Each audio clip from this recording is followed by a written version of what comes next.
Nothing that happens to you can be bad, but what you choose to do can be bad. Nothing that ever happens to me is bad because everything happens for a reason. But what if you decide to hurt me? You have freedom of choice. You can do what you shouldn't have chosen to do. And what you chose to do is to hurt me. Now I got hurt. It shouldn't have happened. So we're back to the problem again. Things can happen to me that shouldn't happen because of other people. If something happens to you, you're God's victim, and God always has a reason. But when you are someone else's victim, when you're victimized by another human being, oh, that shouldn't happen. That's bad. Well, it turns out no human being can victimize you, because freedom of choice that the person has ends when they've made their choice. Beyond that, he has no control. Freedom of choice means you can choose to be bad. Will you succeed at being bad? That's not in your control. So if you decide to kill somebody, and you point the gun and you pull the trigger, that's it. Your freedom of choice is over. Will your victim die? That's not up to you. God decides that. So if you decide to kill somebody and you shoot at them but miss, you're a murderer. You just can't shoot straight. If every time somebody wanted to kill someone, he succeeded, we wouldn't exist anymore. We'd all be dead. Hitler tried to kill all the Jews. We can't get over the fact that he killed 6 million.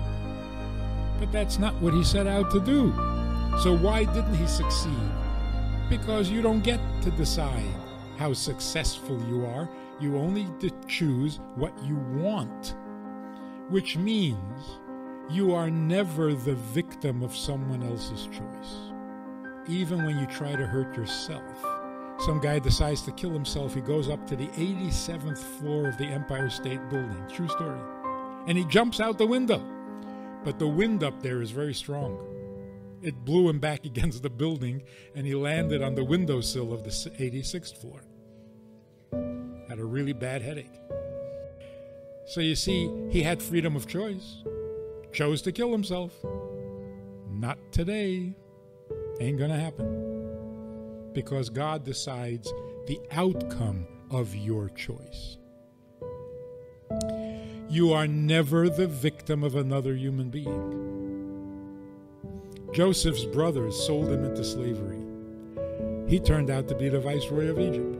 And they come down and they realize that it's him, and they're sure that he's going to take revenge. And he says, I'm not even angry at you. Yeah, you made bad choices. That's your problem. But what happened to me, that was my fate. And it all turned out good. So did the family member or the friend who tried to hurt you, who meant to hurt you, did they succeed? They only succeeded in making bad choices. What happened to you is between you and God, not a victim of a human being. So now you have a choice. You can either act like a victim, and then when people come to visit you, you're expecting them to apologize to you, you're expecting them to bolster your feelings and your self-esteem. You're acting like a victim. Don't do that. If your children come to visit you, act like a father. Talk like a father. Show them how to be a decent human being. Under all circumstances, take the position of the giver. You can make a difference for them. Be a role model. So how do you get to like the people you love but they hurt you? And so it's very hard to like them? That's only if you think they're God. They're not. They're just people, maybe even weaker than you. So somebody comes to you who did you wrong, who hurt you, and they feel like they did this to you, and they apologize. I'm so sorry for sending you to jail. Say, excuse me, you're not God. You didn't send me to jail. Get off your high horse. Like Joseph said to his brothers, you think you sent me to Egypt? What do you think, you're God? So don't be a victim. Be a teacher.